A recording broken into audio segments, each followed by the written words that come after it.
Hello, and welcome to the Dr. Orr Show. I am your host, Dr. Jean Ellis Ormrod.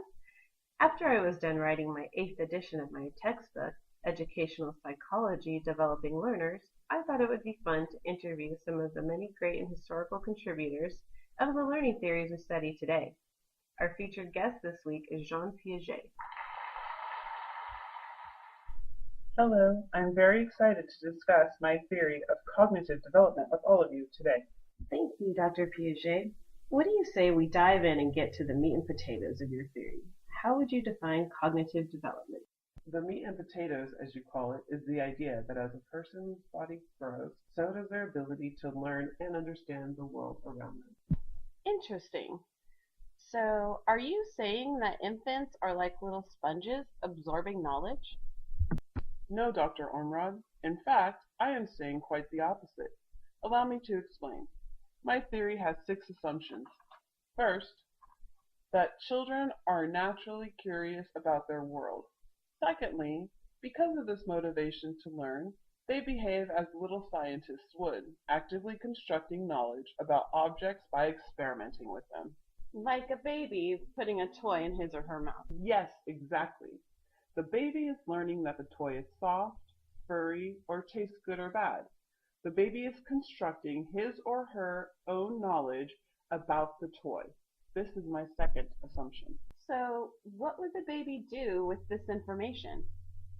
From the moment we are born, our brains start to develop a cognitive process, creating groups or categories to store information. This is what I call schemas. The baby will store its information that it has gained by experimenting with the teddy bear inside its schema. So would you say then that as babies, our schemas are behavioral? Yes, but our schemas start to become more complex as we get older and experiment more. This is done through 2 ways, assimilation and accommodation.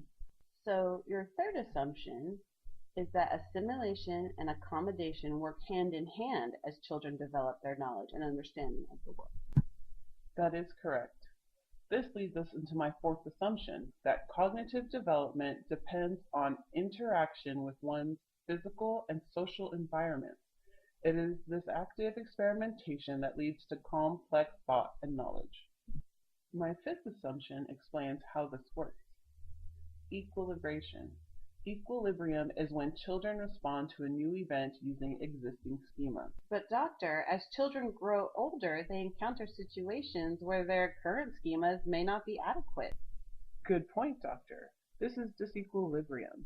The child is in a mental state of discomfort when he or she is unable to fit a new event within their existing schema. Then the child must replace or reorganize his or her current schemas, returning to equilibrium. And that shift between equilibrium and disequilibrium is equilibration. Well, then my question for you, Dr. Piaget, is that a baby's schema are not as complex as a 6-year-old's, and a 6-year-old schema is not as complex as a 12-year-old's. How does cognitive development address these differences? It addresses these differences with my final assumption.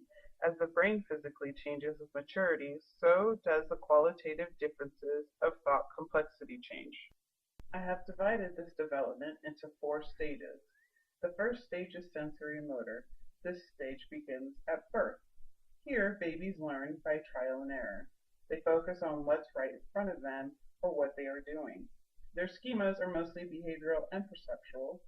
They are learning symbolic thought that physical objects and events represent things. Created using Powtoon.